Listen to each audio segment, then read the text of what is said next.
گلیڑی کا بچہ۔ ایک دفعہ کا ذکر ہے کہ ایک گلیڑی درخت پر رہتی تھی۔ اس کے 2 بچے تھے جو سارا دن وہاں پر کھیلتے رہتے تھے، کبھی ایک درخت پر کبھی دوسرے درخت پر۔ جہاں پر گلیڑی رہتی تھی وہاں پر نہر بہتی تھی۔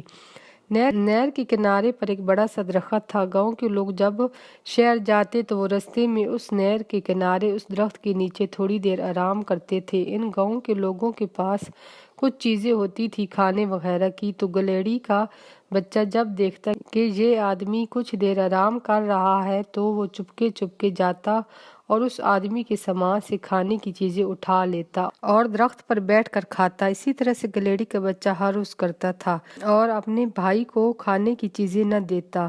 گلیڑی کے بچہ گاؤں کے لوگوں کی کھانے کی چیزیں بہت اچھی لگتی اور ہر روز کبھی وہ ٹافیاں کھاتا، کبھی بسکٹ، چاکلیٹ وغیرہ بھی کھانے کی چیزیں اس کو ملتی وہ اٹھا کر لے جاتا اور مزے سے درخت پر بیٹھ کر کھاتا۔ ایک دن گلیڑی کا بچہ درخت پر بیٹھ کر انتظار کر رہا تھا کہ ابھی کوئی آئے گا اور جب وہ آرام کرے گا تو میں جلدی سے اس کی کھانے کی چیزیں اٹھا لوں گا۔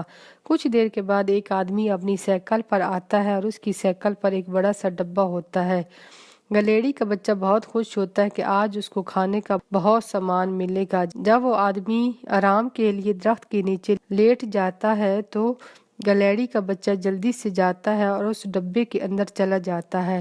جب گلیڑی کا بچہ ڈبے کے اندر جاتا ہے تو کیا دیکھتا ہے کہ ڈبہ تو سرخ مرچوں سے بھرا ہوا ہے اور وہ تو اس ڈبے کے اندر آ گیا۔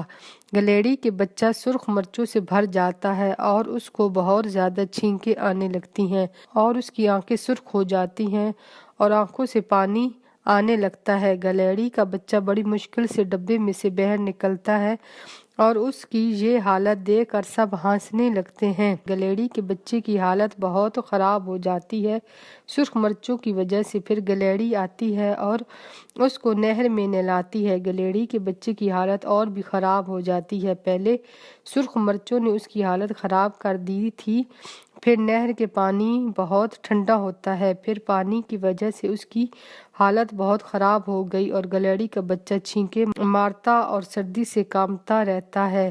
پھر گلیڑی کا بچہ توبہ کرتا ہے اور کہتا ہے کہ میں اب کبھی بھی کسی کی چیزیں نہیں کھاؤں گا اور نہ ہی کسی کے سامان کے اندر جاؤں گا۔ سب گلیڑی کے بچے کو اس حال میں دیکھ کر ہنستے رہتے ہیں اور گلیڑی کا بچہ سردی اور سرخ مرچوں کی وجہ سے چھینکیں مارتا رہتا تھا اور سردی سے کانپ رہا تھا اور کہہ رہا تھا کہ میں اب کبھی بھی اسی طرح سے نہیں کروں گا، میری توبہ ہے، میری توبہ ہے۔